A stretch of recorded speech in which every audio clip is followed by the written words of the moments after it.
So glad to see everybody out here tonight. So the deal is, it's too hot upstairs, so the folks are here. Yeah, it's hot up there. Man. The air does not work up there very well. Ooh. Anybody else have to haul hay when you're a kid? Remember hauling hay on top of those old Once? hay barns? Oh. 15 cents? Whoa, I worked for 8. I got 5. 8 Oh. cents. I was happy to get 8. If somebody came to me and was like, "I'll give you a nickel a bale to haul hay," I would like throw that water bottle at them. Nope. Yeah. So anyway, folks, tonight we're going to be in Genesis 19. Some of you guys haven't been here before. We're so happy you're here. The rules, there really are no rules, just so you know. I don't care what Bible you use whatever works for you. We need to hear your questions. Don't think of this as a class with professors and professional lecturers and all that. Folks, this is more of think of more dialogue, okay? We're wanting to hear your questions. We're wanting to hear this talk going back and forth. And part of the reason why is, well, all the reason why, we don't want you to learn this like a college student where you go in, you go to a college algebra class, you learn it, you brain dump it. We want you to learn this stuff so you'll remember it forever, because God is going to use you guys for a really long time doing a whole lot of his stuff. So that's why we've got his word in a whole bunch of different formats up here. Yeah, we've got about 4 going right here. Yeah. Oh, we're just covered up here. Not that it might work, it might not. So we've asked the Holy Spirit to come here. So we're in Genesis 19. So if you guys remember, just to rehash a little bit, remember the angel of the Lord came, had a big long talk with Abraham, told what he was going to do in city of Sodom, and it's going to be a pretty bad day down in Sodom. And that's where we're at. Okay, so I tell you what I'll do. I'm just going to reread Genesis 19, 1 through 5, and then we'll jump into 6. If you guys have any questions now or as we go, yes.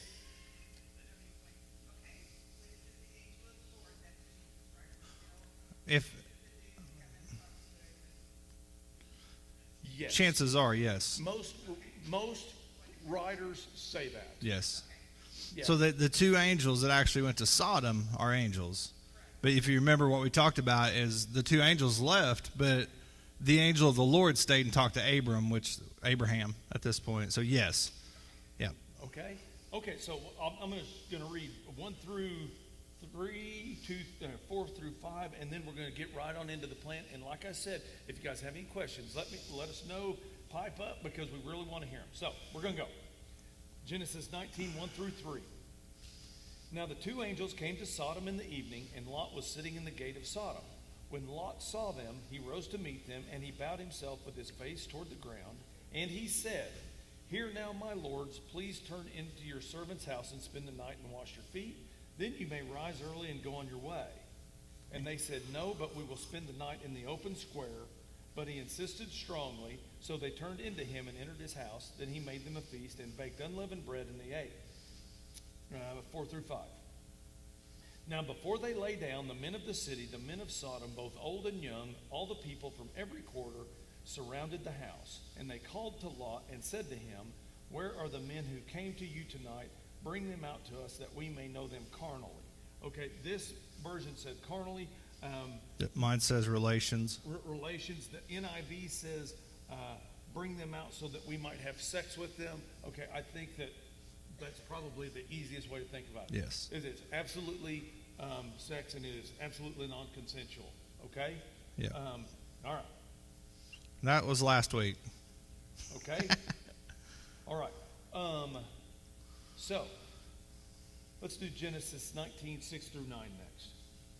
So Lot went out to them through the doorway, shut the door behind him, and said, "Please, my brethren, do not do so wickedly. See now, I have 2 daughters who have not known a man. Please let me bring them out to you, and you may do to them as you wish.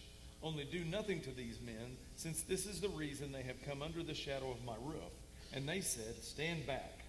Then they said, "This one came in to stay here, and he keeps acting as a judge. Now we will deal worse with you than with them." So they pressed hard against the man Lot and came near to break down the door. Okay. What do you think, Pastor? There's a lot there. he talks about one thing that really bothers me. So he's trying to protect these angels, clearly. So he runs out trying to keep, but he still calls them his brethren. So we talked about Lot. The Bible clearly says that Lot is a Christian, but yet Lot is living in a very wicked place, and these very wicked people he's still calling his brethren. So a lot of writers will say that Lot is a very, very worldly Christian. And even you look here, he's still calling them my brothers. He's not really yelling at them, and they're wanting to do a very wicked act, and yet he's still calling them my brethren. And then you look at verse 8. I mean, he's offering up his own daughters. I mean, who in here would do that? I hope nobody'd raise their hand. I wouldn't. I'd die trying to protect my kids. So, I mean, Lot has a lot of issues, and he knew how evil this town was. Once we said earlier, it wasn't just him laying at the gate and all this. That meant he was a judge. He just read it. He's a judge there. He's a very important person in that town, and he knows how evil it is. Good heavens. Okay, this is a mess. We talked about that verse from Ezekiel last week. Let me just read it again. We don't need to put it up. I just want to reread it.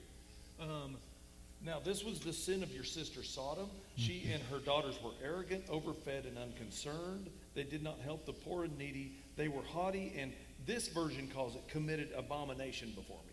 Same thing as saying have the sexual things that we're talking about right here. Okay? It said everybody in the whole town shows up at Lot's house to do this act. Remember just recently when Abraham goes to bat for the town? Okay, remember he's out there and he's talking to the angel of the Lord. He's talking to Jesus. And he says, Lord, how could you do this? How could you judge the good and the bad? What if there's 50 good people? What if there's 40 righteous people? What if there's 30? And now look what's going on. When they say the whole town, men, boys, women, everybody has shown up there to do this horrible act. Yes. Okay. Now remember, Abraham shut it off at 10. Remember, he's like 50, 40, 30, 20, and he gets to 10, and God said, yeah, if there's 10 righteous, I will not destroy the city. But he didn't go below 10. They're not going to get to 10. Okay? I don't mean to spoiler alert the rest of the chapter. They're not even going to get to 10 out of this great big town. And this is where Lot has been living. Okay? We're going to get not just living, but kind of ruling over. Right. Yeah. And supposed to be having some sort of what we would call a Christian influence today, but I mean, this is obviously Old Testament times. So it's supposed to be having some sort of godly influence, and yet look how these people treat them. And some of the writers look at this and they say, well, what's Lot doing? He's trying to bargain with these people. He's calling them brethren. He's offering up his daughter. Horrible situation. Remember also that in the time, and even in the Middle East today, part of the thing is someone comes into your house, you're kind of duty bound to take care of them. Okay? And it's still that way. So he has these strangers, and he's got a pretty good idea of who they are, and they come into his house, and so he's supposed to be protecting them. Now, they're angels, yes, and they don't even care enough. These people out there, they don't care. Okay? They are wanting to do some real bad stuff to these visitors. I'm amazed at how bad this town is. But remember what we talked about a little bit last time, being called to a certain place. There are similar places like this in the world today. Generally speaking, a brand new believer is not going to get sent to a place like this. I think that's accurate, don't you, Pastor? I think so. You don't want a brand new baby Christian getting stuck in a place like this and having to be the only influence. Just a thought. Any questions? This is going to get pretty serious here in just a second. So, okay. And earlier we talked about. He was talking about. It says that they all were gathered around, and it even makes a statement that young and old men were there wanting to have sex with these angels. So I mean, it just shows you, just like today, I mean, even in this town, they were indoctrinating the young into a perverse, and it's still happening today. We talked about this. The Bible is literally the same story over and over, and the characters change, and we're still living it today. And this is story could be wrote today. Okay, questions? Let's do 19:10 through 11. But the men reached out their hands and pulled Lot into the house with them and shut the door. And they struck the men who were at the doorway of the house with blindness, both great, small and great, so that they became weary trying to find the door. Okay, so they're called them men right there, but you understand they're not really men. Yeah. Men aren't able to strike other men with blindness. Okay, and we're going to talk about this some more, but this is angels. You guys understand that, right? Kind of cool. And then if you think about it, you talk about it, the verse right before that said that they were pushing on Lot, they were pushing on the doors, they were pushing on the windows, they were trying to get in, right? The angel could have stopped it all really early. He could have stopped, the angels had the power to stop it. God gave them the power, and they end up stopping it by creating blindness and all that. But how long did they let them push on Lot before that? You know, sometimes we feel like we're in a bad spot, and we're like, why is God letting me get pushed on? Like, the angel's coming. How long are we going to get pushed on? I don't know that answer. How long did Lot get pushed on before the angels come in and did what they did? I don't know. But he did make Lot fight for a little bit before the angels struck him with blindness. So just something to think about there. You know, one thing that's, okay, back to the struck them with blindness, that's kind of cool. I mean, it's not cool, but and they don't have like a little blindness gun. That's like an angel thing, right? So they're, they're sitting there and all this is going on. They're like, pew, pew. And so now the people are blind, right? Yeah. To miracles. Okay, let's talk about miracles for just a second. You guys understand that miracles are, one way to describe them is just when our natural laws cease and different laws kick in. Mm-hmm. All right? Yep. So what we're seeing here, angels giving people blindness, that is an absolute, that doesn't work with our natural laws. If I walk up to somebody and I say, I blind thee, it doesn't work. But angels can do it. Mm-hmm. Okay? Oh, man. Oh, man. Come on. Right. Don't want to strike nobody with blindness here. Okay, but you guys understand what's going on. It's pretty cool. Okay, this angelic power, it's coming from a different dimension, and these guys have it. Glenn, what you got? Do you think one of the reasons they might have let Lot be pushed around was so he would leave the city more easily? Oh, yeah, very possible. Because it's clearly, I mean, he clearly loves the city. He's been there a long time. Mm-hmm. But I think there's also, they're making a case. Yeah. Okay, so I think they're building their case against Sodom, like it needs any more. Right. But I mean, so they're making the case not just for them, but for us now. We're reading this. Yeah. And if they had just walked in and the people had said a few bad words, okay, you don't firebomb a city for just a few bad words. But what's going on here, this is the full spill, and at the end of it, you're like, wow, these people are really bad, and it's everybody in the town. Mm-hmm. Yeah, absolutely. Yeah, and it is an abomination. Questions? Okay, 19:12 through 14. Then the men said to Lot, have you anyone else here, son-in-law, your sons, your daughters, and whomever you have in the city, take them out of this place, for we will destroy this place, because the outcry against them has grown great before the face of the Lord, and the Lord has sent us to destroy it. So Lot went out and spoke to his sons-in-law, who had married his daughters, and said, get up, get out of this place, for the Lord will destroy this city. But to his sons-in-law, he seemed to be joking. Okay, so these angels, they're angels, they don't know everything, but they're saying to Lot, listen, grab your whole family and tell them to go. All right, obviously, that's obvious, we just read that. What this outline says is the men that were the sons-in-law that he's talking about, they weren't yet married, and we will destroy this place. The Lord has sent us to destroy it.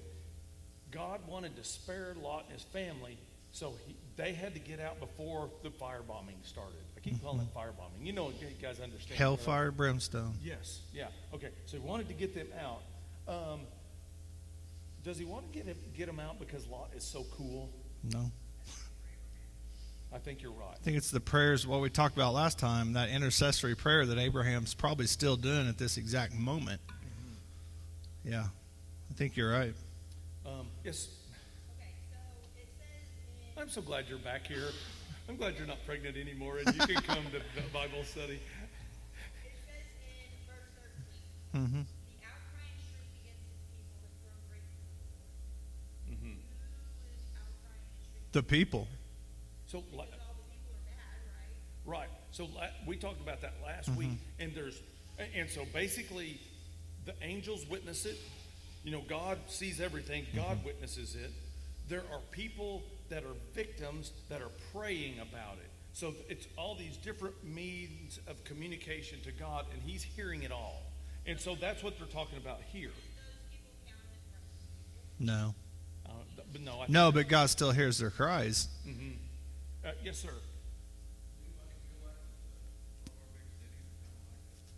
Identical. Yeah. Yeah, you could change the word Sodom with lots of cities. Mm-hmm. Yeah. Yes. Yeah, speak up just a little bit. You When got she it. just in case you guys know, when she talks, you guys better be listening because she is. No, because she knows what she's doing. I mean, she's.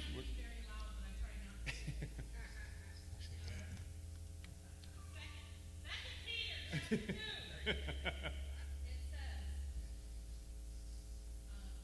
God is talking about the destruction of false teachers. Mm-hmm. Speaks about Sodom and Gomorrah. Mm-hmm. Second Peter. And he says about Lot. It says, deliver just Lot, that with the filthy conversation of the wicked, for that righteous man dwelt among them, in seeing and hearing, vexed his righteous soul from day to day with their unlawful deeds. Speaking about Lot. Yeah. Clears up saying, God considered him just and Right. righteous, but he was vexed Right. by the wickedness that surrounded him. Yes. Verse 9 is very comforting. It says, the Lord knows how to deliver the godly out of temptation, and to reserve the unjust unto the day of judgment to be punished. So God knew Lot's heart. Right. God considered a godly man. And that's where, right. And that's where I struggle with, the Old Testament. They say there was no grace, and there wasn't the grace that we have. But God clearly gave these men grace. You can't look at Lot and tell me he doesn't call him a righteous man in 2 Peter because of some grace. God's grace. I mean, yeah. Yeah. Yeah. Any questions, comments? And then also talking about the outcry, that goes back to Genesis 18:20. It says, and the Lord said, the outcry of Sodom and Gomorrah is indeed great, and their sin is exceedingly grave. So that's just a cross-reference right there on that outcry. I'm sure. Right. No, I'm sure part of, Let right. me ask you this. If Lot is so great, well, okay, but it said he's righteous, so righteous is great. That's pretty cool. Well, but nobody else is there, so relatively speaking, he's awfully cool. How, at some point, if you're that dude, and you've got your wife, and 2 kids, 4 kids, however many we're going to talk to, and you stay there in this horrible town, you can't even have guests, because if your guests come through the gate, the whole town wants to rape them. Okay, at some point, you have to look at it and say, man, I'm living in a bad place. Yeah.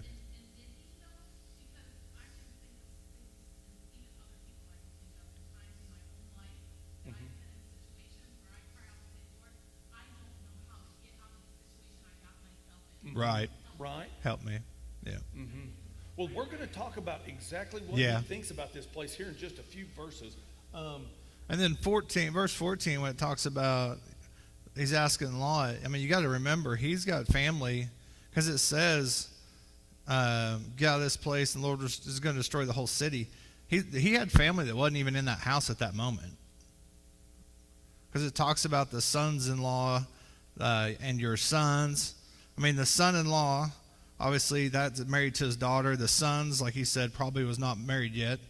The daughters, I believe, is it King James says sons-in-laws? Makes it plural. Mm-hmm. Well, if it's sons-in-laws, there's even more kids because there have to be, because the two daughters are virgins, so they're not married. So there's got to be at least one married daughter. So this one says there's two. That's what okay, that's what the reader said. That there's two other daughters, and that they said chances are they're not in this home in this moment. Mm-hmm. That's why he's saying, go get your family and get ready to run. I mean. Okay, Genesis 19:15 through 16. When the morning dawned, the angels urged Lot to hurry, saying, "Arise, take your wife and your two daughters who are here, there you lest go. you be consumed in the punishment of the city." And while he lingered, the men took hold of his hand, his wife's hand, and the hands of his two daughters, the Lord being merciful to him, and they brought him out and set him outside the city. Now, here's one thing that's pretty cool for 1915. I wanted to share this with you. And it said this. And this is, remember that I keep referring to this Jewish guy who is kind of interesting. It is very important to note the Torah uses the word sin, here translated iniquity in this version, rather than punishment. Even though the destruction of Sodom was a punishment, this is the operative sentence. The reason is when people do wrong and suffer as a result, it is their sin, not their punishment, that brought on their suffering. Kind of interesting thought on it. They were being punished because of the iniquity God saw, how they were acting. Kind of an interesting idea. And if you go back to 14, it talks about his sons-in-law was jesting or joking. Like they thought he was crazy, right? Well, what he just read, who just left? He left family in that city. Mm-hmm. I mean, left them there. Yeah. Mm-hmm.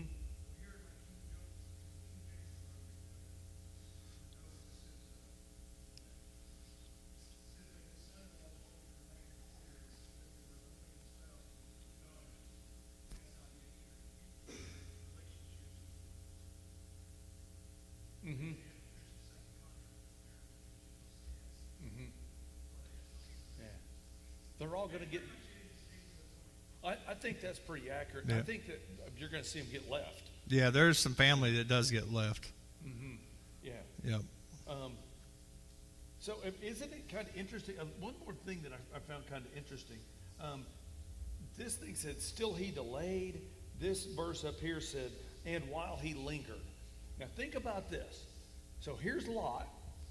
He's seen what's going on with the city.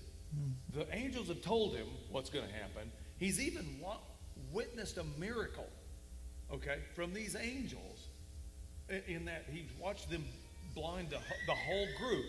And still, instead of, okay, in the kingdom of Craig, okay, if I see that, and I'm out, okay? Mm-hmm. I don't pretty much bring anything. I might bring a canteen and apple, but I'm out.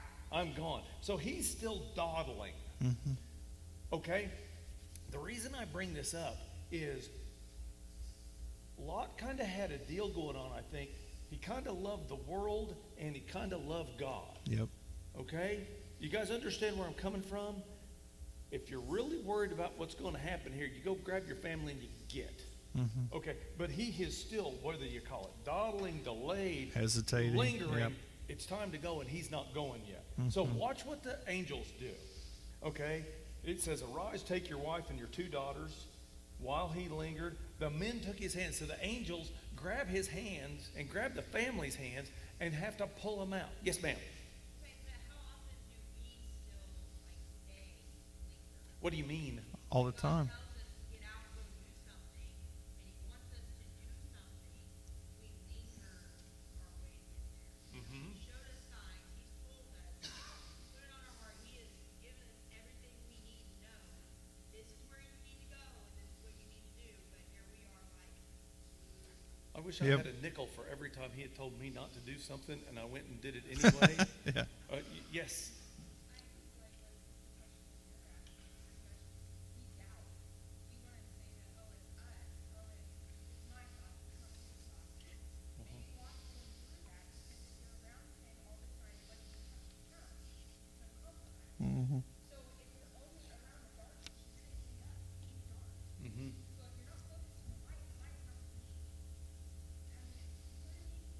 Yeah. No, I do.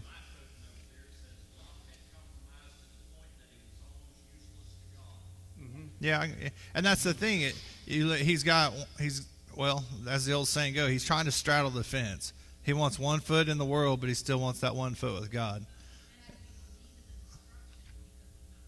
Right. Yeah, but do we live like it's coming?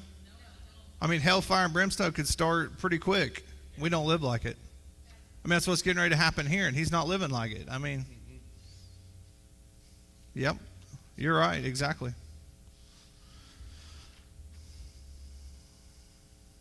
But you're exactly right. You guys are, and I have done the same thing. We've all done the same thing. You know, people get out of jail and they go right back to what got them in trouble, and they go right back to the neighborhood, and they go back to their old friends and their old habits. It doesn't take very long. You know, that being surrounded, that's a tough lick.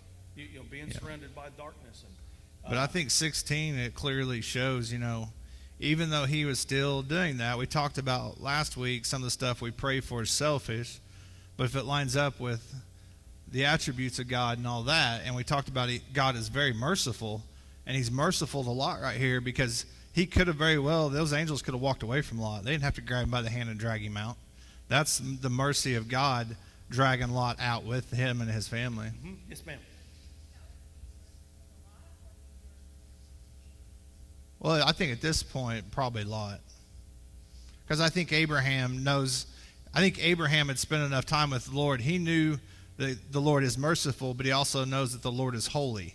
And if Lot made that decision to stay there with that wickedness, Abraham wouldn't have wanted to lose his nephew, but he also understands that God is holy and he will condemn that whole city if Lot stays. So I think in this aspect, it's because of the prayers of Abraham, I think. But yeah. Oh, otherwise the Bible wouldn't say what it says. Exactly. Mm-hmm. Yep, for sure. 17 through 22. So it came to pass when they had brought them outside that he said, "Escape for your life. Do not look behind you nor stay anywhere in the plain. Escape to the mountains lest you be destroyed." Then Lot said to them, "Please know, my lords, indeed now your servant has found favor in your sight, and you have increased your mercy, which you have shown me by saving my life. But I cannot escape to the mountains, lest some evil overtake me and I die. See now that this city is near enough to flee to, and it is a little one. Please let me escape there. Is it not a little one? And my soul shall live." And he said to him, "See, I have favored you concerning this thing also, in that I will not overthrow this city for which you have spoken. Hurry, escape there, for I cannot do anything until you arrive there." Therefore the name of the city was called Zoar. Wow. Okay, once again, in the kingdom of Craig, I am hitting the road, running on the next thing, smoking. I'm out of there. You don't have to worry about me stopping in any city. I'm just gone. Okay, I will quit running whenever I quit hearing the fire bombs hitting or whatever. And a lot is still messing around here. Okay, I like that it says that these angels say, "I cannot do anything until you arrive there." Okay, why would the angels say that? It is going to be a big boom, but why can't they do anything?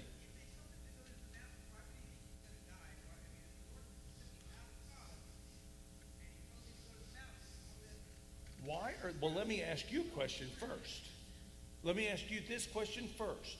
Why would the angels say to him, "We can't do anything until you, Lot, arrive there"? Say that again. God did save them. That was from God, right? Yep. So I think that was part of those angels' marching orders. Okay, I think the angels were told, "Listen, the city's going to get firebombed, but you got to get them out first." So the angels are saying, "You got to go and you got to get away, and we can't do this until you get away." And so they're finally getting them talking into it. What do you think? I think also in 17 it talks about do not look behind you and do not stay anywhere in the valley. If you guys remember way back when we first started talking about Lot, He left Abram and he went and he moved to the valley. He got a little closer to sin. And he went from the valley and he moved to the gate, a little closer to the sin, and then he got right in the middle of all the sin and was living in it. It's kind of ironic that God was not just killing that, but he also was doing that whole valley where Lot had started messing up. And that's where he's pushing him out of, is that whole valley to get up in the mountains. So he's definitely destroying it all. Could you, Tara, go to Matthew 11, 22 and 23?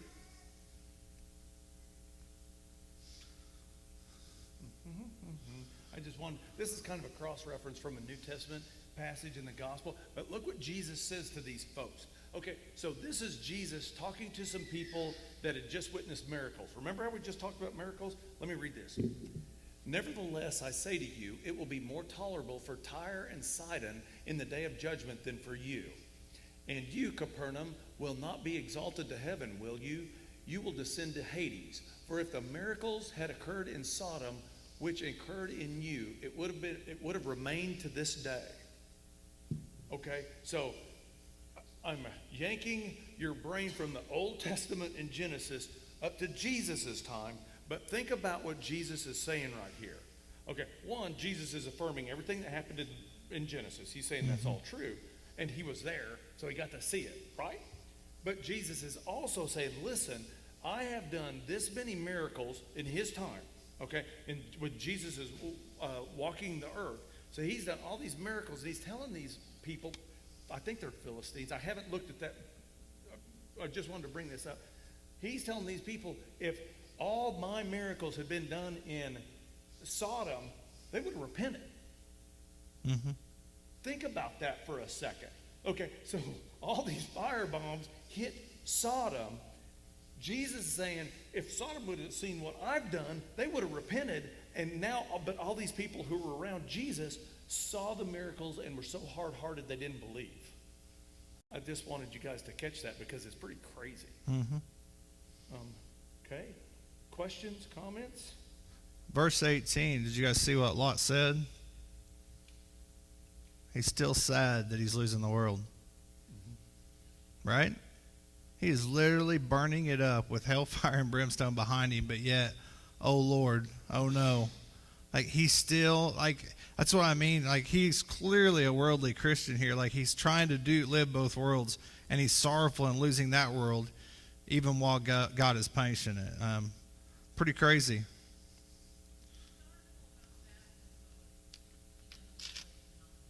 Mm-hmm. Yeah.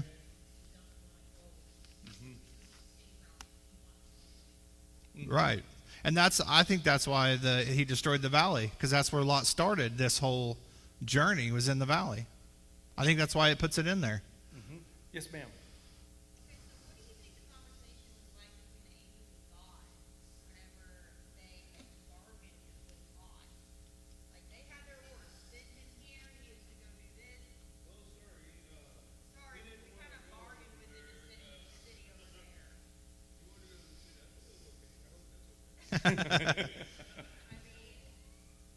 I don't know.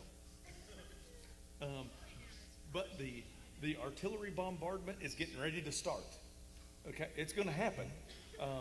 Questions, comments? Yeah.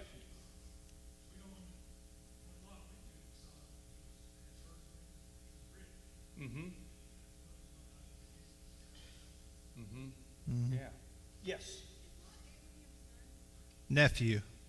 Right? Mm-hmm. Nephew. Yeah. Abraham had the two sons, Isaac and Ishmael. Mm-hmm. We're going to get into that. Yeah. In verse 20 there, it talks, isn't it weird that it talks about the town to flee to is so small? Mm-hmm. Let me escape there. It's not small. I mean, it's weird to me that that's put in there. Don't you ever wonder why some of that stuff's put in there? Like, why is it talking about being a small place?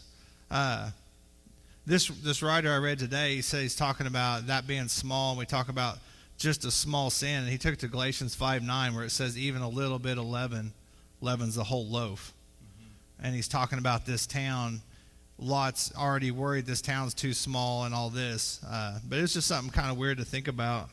Like, to me, when you really go verse by verse and look at some of them words, like, why is that in there? Now, I don't have your answer, but... Well, they don't have as much. Yeah. Yeah, I think that's. Yep. Yes, ma'am. I'm on the Amplified Bible, but it says in here that the city called Zoar. Zoar means little. Yes. That's the little is Zoar. Yes. And then Zoar. So Zoar had a previous name, was Bela, and that was back in Genesis 4:2. Back when we were talking about the 5 kings, it talks about one of the kings is from the kingdom of Bela, and in parentheses it says Zoar. Moses wrote this, and he put it as Zoar. At the time he's going there, like legit in this moment, it was actually probably called Bela, is what a couple scholars said. Just kind of some interesting facts. And then also you think about, so in the towns, who owned this town? They said it was Moab. And you get that from Isaiah 15. It talks about, and then in Genesis 19:37 on down, it talks about that Moab was born of Lot, and that was his city. So Yeah, we're going to hit that at the end of the chapter. Okay. so kind of cool about Zoar. But yeah, Zoar does mean little. You're correct. Okay. 19:23 through 26.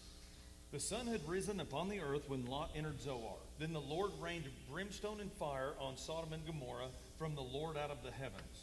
So he overthrew those cities, all the plain, all the inhabitants of the cities, and what grew on the ground. But his wife looked back behind him, and she became a pillar of salt. That's kind of cool. Okay. So Lot, and so the angels couldn't pronounce any judgment. Nothing can happen until Lot and his family get saved. And so Genesis 13 says that this area was unbelievably beautiful and unbelievably productive, like the garden of the Lord. Yet this thing, it's still going to get blown up just because of their iniquity. So his wife looked back behind him, and she became a pillar of salt. The angel specifically told them, "Don't look back." Yep. Gave a commandment. Do not look back. Mm-hmm.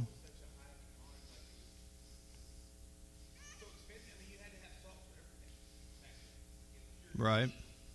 Hey, Tara, go to Mark 9:49. Yeah, no, I agree. But I think there's a reason that it's salt.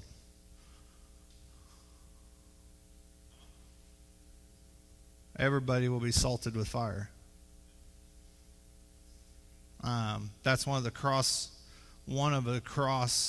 scriptures in my logos for that, and I never thought about it, but there's more than that scripture that salt and fire is kind of joined together in the Bible. So I mean, it's an interesting thought. Can I show you one more? Sure. Tara, could you do Luke 17, 31 through 33? I have that one written Do down. you really got that too? Okay. So Yeah. check this out. Now, we're talking about okay, it's a little nerdy. Sorry, guys. You got Yeah. to put up with this. Okay, so check this out. This kind of an end times talk that Jesus is doing. Let me read this to you. On that day, the one who is on the housetop and whose goods are in the house must not go down to take them out. And likewise, the one who is in the field must not turn back. Remember Lot's wife. Yep. Kind of cool. Whoever seeks to keep his life will lose it, and whoever loses his life will preserve it. I thought that's kind of neat. So, hey, Tara, back up to 26 through 30. Luke 17. No. Do you guys that remembers Lot's wife? Actually, me and Tara seen this. Christine Kane. I don't know if you guys know her. Christine Kane had a little short the other day. We got to see her in Florida. She's a very powerful speaker. But she was talking about, out of all the women in the Bible that Jesus mentions, out of all these, that is the only woman that Jesus says, remember Lot's wife. That's pretty powerful that Jesus would say, remember Lot's wife. And you said about the salt. I don't know why it was salt, but this right here, there's a guy named, you guys, I don't know if have you guys heard of Josephus? Mm-hmm. He was a Jewish historian, and he actually wrote about Jesus, even though he was a Jew. But anyway, he claimed in his book, he claimed to have seen this pillar of salt. Yeah, I know. I have seen that. Yeah, Yes, ma'am. Kind of interesting, yes. So do you think in the rapture, we're all living in paradise? If we look down, I wouldn't do it. do you think it'll stop our I don't read that in the Bible anywhere, but So this is before, yeah. Yeah, I don't think you'll have time. And I think it's the context is getting mixed up, placing a value almost equal between your earthly stuff and your heavenly Yeah. stuff, I think is where he's going with that. So this is the scriptures right before what Craig just read. It happened in the days of Noah. It'll also happen in the days of the Son of Man. That's we're talking about.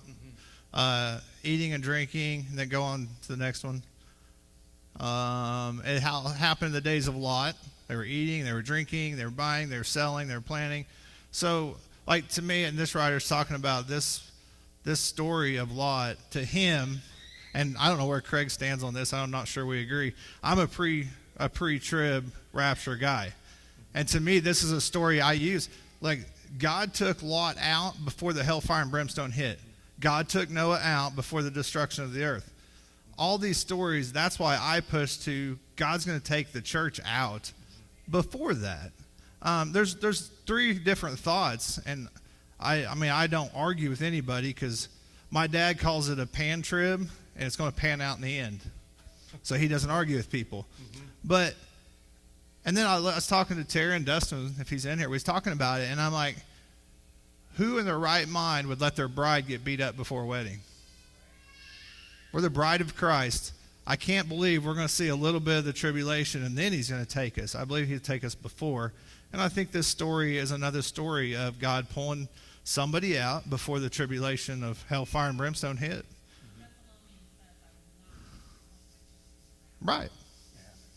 I mean, we're going to face hard times, and we clearly are, but not wrath of God. This is wrath right here. Yeah.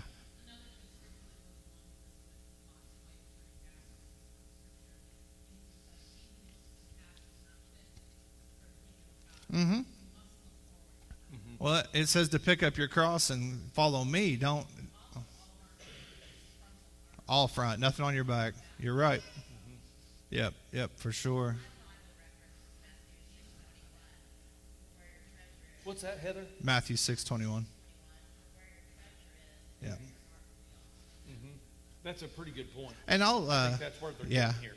Going back to the destruction here. I mean, I believe this is the wrath of God. And I'm like Craig, man, I'd have been running. I would have tried to take my family with me, but if they were like dragging, I would just keep running probably. I'd be like somebody in a kayak during a storm. I would leave. She's not even here, is she? Tanya's not here, is she? Dang it. That went right over Bale's head. So funny story. Craig and Tanya was floating. They got in a really bad storm, and he bailed. He left her. Yeah. He gone. Hey, when I say go, go. But no, I truly believe here, and you know, a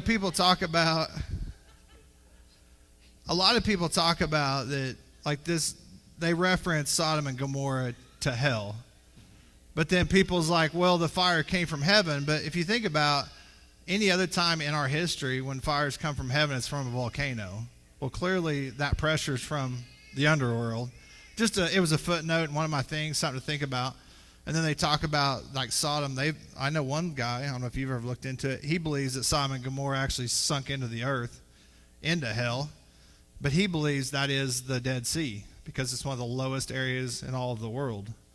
And he believes that the Dead Sea is actually the remnants of that. But we talked about this last week. They just discovered a valley, which is right by the Dead Sea, that they're finding sulfur balls in the walls, and it's not like any sulfur that we've ever discovered on Earth. So pretty cool.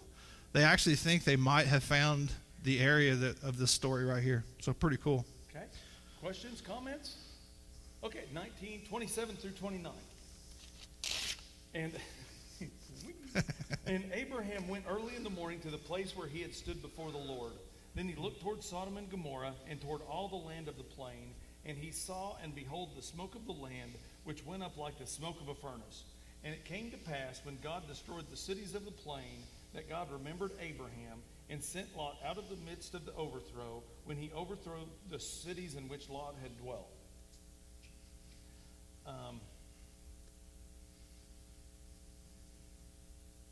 Any thoughts about that? It's kind of neat, but you know, God kind of blesses Abraham through his nephew. It's kind of interesting how this intercessory prayer works. And also there in 27 where it says he, from the place where he had stood before, if you guys remember, that's where they were standing when the angels left. It's that same place where Abraham and God, clearly to me, it's a mountain or a hill where they could see Sodom. I mean, so just, it had to be an elevated spot. Okay, questions? Okay, let's totally switch gears here. Okay, and we brought Lot out of a firebombing, so now let's see what happens to him. Anybody have any questions? Man, this is seriously switching gears. Yeah, Okay. big time. All right. Genesis 19:30 through 32. Then Lot went up out of Zoar and dwelt in the mountains, and his 2 daughters were with him, for he was afraid to dwell in Zoar. And he and his 2 daughters dwelt in a cave.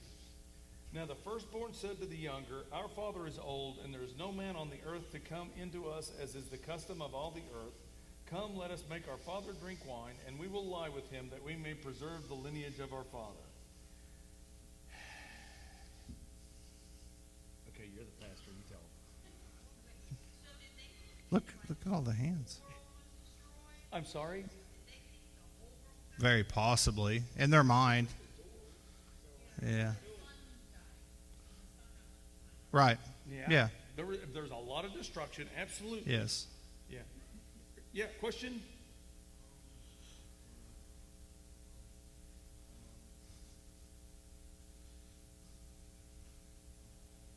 I'll come Okay, back to you. that's fine. We're good. Mhm. Right. Right. So one thing I took from this, and I didn't totally get it myself. A writer started it, and I just kind of finished the thought. Of course, the firstborn said to the younger, so never listen to my brother. That's pretty easy. And I talked to Tina today about this, because it goes on, he didn't quite get to it, but here in a minute we're talking about the firstborn, and it just talks about not listening to the people your own age, and we do this a lot. And like that's like you all the time. We're always like, we need more adult workers over in the kids. I love that we got young teenagers teaching kids if they're giving sound advice. But when you're older, I am so much different now than I was 10 years ago. And if we have no adults teaching our young people, we have this scenario that could happen again. You have an older kid trying to teach a younger kid when they don't know what they're maybe talking about. So it really hit me hard. Like, I don't know. That's where I went with it in my mind. The counsel of the same age is not always good. We've all raised kids, and we've seen that happen over and over. But yeah, definitely just because it was an older sibling, she obviously was not making good decisions. By no means. And not only the young kid, but the kid that's been living in Sodom for a long time. Exactly. Yeah. Yes. Yeah. She's grew up in evil. Mm-hmm. This is nothing. Mm-hmm. Right. I mean, listen, if you're living in that, it is no big deal. Like, to us, we read that, we're like, whoa, I can't believe she'd even mention that. For what they were living in, that's just everyday ordeals, I'm sure. Mm-hmm. Yes.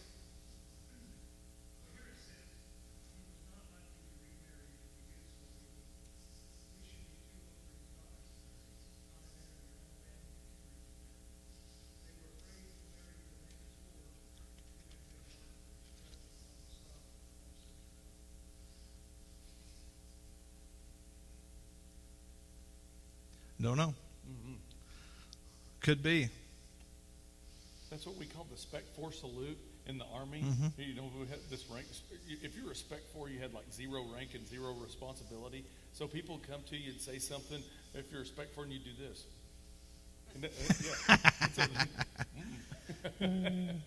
Okay. Genesis 19:33 through 38. Hey, we're actually going to get through this. Got 9 minutes. So they made their father drink wine that night, and the firstborn went in and lay with their father, and he did not know when she lay down or when she arose. It happened on the next day that the firstborn said to the younger, Indeed, I lay with my father last night. Let us make him drink wine tonight also, and you go in and lie with him, that we may preserve the lineage of our father.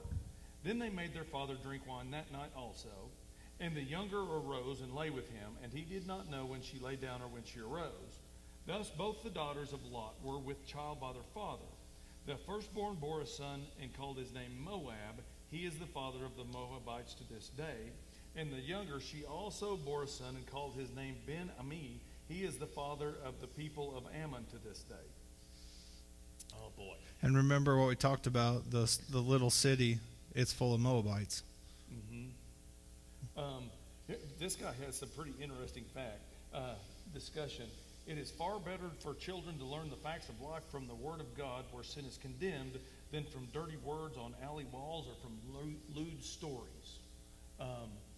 Interesting idea. No one can escape knowledge of sin. These things are never mentioned without being accompanied by the stern warnings that God hates sin and punishes it. So one thing this is the Jewish book that I keep referencing. I wanted to share this with you. So one thing about wine here was the Jewish. So the Jews used wine for all kinds of stuff and they still do. But here's the Jewish statement towards wine. It is respect it and suspect it. Okay? And they teach their kids, even though they are free to drink wine, you don't get drunk. Okay? You guys following me? And so right here is a pretty good rationale for it. Whatever, but you don't get drunk. And even the New Testament says, all the stuff that it says about wine and Jesus turning water into wine, yes, I get it. But the Bible also says, don't be drunk on wine. Okay, so just wherever you come down on it, I don't care. But the drunk part is bad. Drunk, bad, Bible. Okay? Is that pretty good? Okay, yes. Yeah. It's like Craig 4:18. Okay, questions? How do we even get to the end of the chapter? That never happened. I know. We ended on like at an actual chapter break. Right? We got 6 minutes. What questions you got about tonight? Yeah. Oh, yes. Okay, he was really, really drunk. Had to be really, really drunk. Really drunk.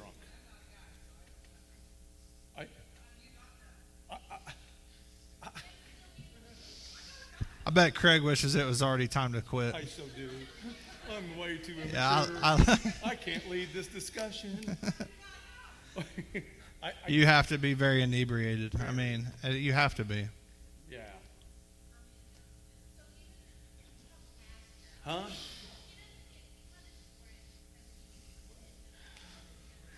Can I make one point there to your question? So even in the law today, there's two types of intoxication. Okay? There is intoxication that's voluntary, and there's intoxication that's involuntary. Now, I don't see anything here that says that they had to twist his arm to make him drink enough to get drunk. Okay? But understand, so I have had issues where people were taking a whole bunch of different medications because they were prescribed from a whole bunch of different doctors, and those medications interacted, and they wound up with their minds blown, and they didn't even mean to get there. That's a different instance from sitting around and pounding beers until you lose your mind. Okay? So I don't know where your question falls here because the Bible doesn't really tell us. Yeah. Okay? But I see what you're saying. And the idea that he didn't know, I don't know, it was a lot of wine.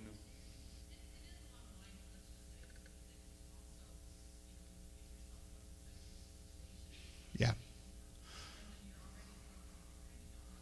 Absolutely.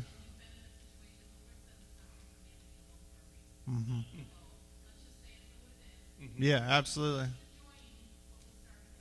Well, listen. Yeah. He was living in a city of sexual sin. It doesn't say that he wasn't partaking in it. Nowhere does it say that he wasn't. You know, that is a great point. One thing about the world that we have to be ready for. I suffer from it. All of us suffer from it is getting desensitized to things. Yeah. You know, and so if you're coming from Sodom, you've probably watched a lot of stuff happen in your life. You know, it's like, you turn the TV on and you turn channels and you look at this and you laugh at it and you put up with this, and all of a sudden you wind up and you're a little bit compromised.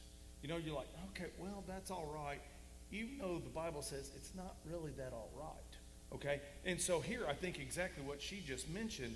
You know, be careful of living in that culture, because you see it every day, and then you're like, you know what, that's not so bad. And all of a sudden, you know, you're totally compromised, and your faith is a mess, and your witness is a mess, and it doesn't mean you're not saved anymore necessarily, but boy, you're not doing God any help. Mr. Hand. Yes, sir.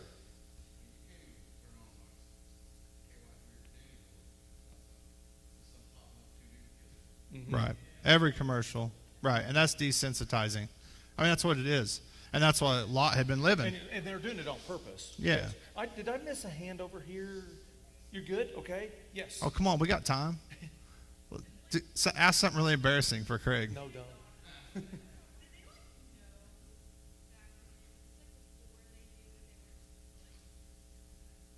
Well, and you have a good point. It wasn't that long ago that family was still sleeping with family to fulfill and to fill the earth. So you have a valid point, but yes, we should be far enough out from that yes. Exactly. Right. Right. Yeah, no, I get where you're coming from. But no, at this point, yes, they have been, according to the Bible, they have been taught better at this point. Yes. Yes. Yes.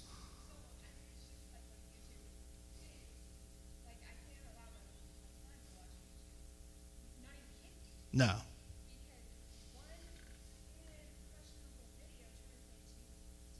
Exactly.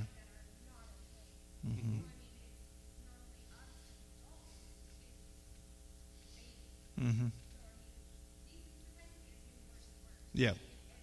Guys, Yeah. I don't know what it's going to look like in 30 years. But here's what I can tell you. It's just the only thing man doesn't learn from history is man doesn't learn from history. Yes, ma'am.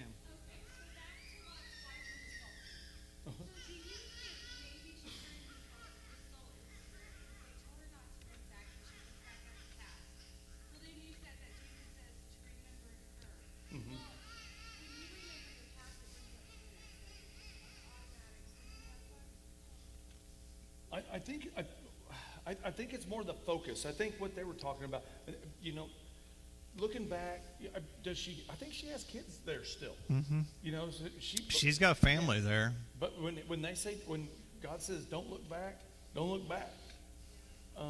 And here's whenever, you know, Jesus talks in the Gospels about he's going, you know, there's going to be people left in the field, and you know, a husband will be gone, and the wife will be there, and the brothers and the sisters, And then the aliens show up. Right? Sorry. Sorry. My bad. Sorry. Yes. Me and you's right there. Yeah. Any questions? Any comments? Hey. What's that? Okay. London, what you got? We were on Sodom and Gomorrah getting destroyed. Have you studied that yet? Okay. You're catching up with us. Yeah. We'll help you out. You come. You just have your people. We'll have you help come our people. teach. Yeah. Folks, so we had a bunch of new people in here tonight. I hope we didn't scare you off for next week. The air conditioning should be working next week. Hopefully. Yeah, so it's like 80 next week. So. Okay. So, folks, for next week, we will be starting at Genesis 20. We're going to be here. If you have any questions that you wanted to bring up, that's cool. Do we have, like, babies in there that got to get picked up tonight? Yeah, I'm okay, sure. I'm running out of here because it's bad enough I had to talk about some of this embarrassing stuff. I'm sure not taking care of any babies. So, all right, guys, so glad everybody's here tonight. Let's pray and we'll punch out, okay?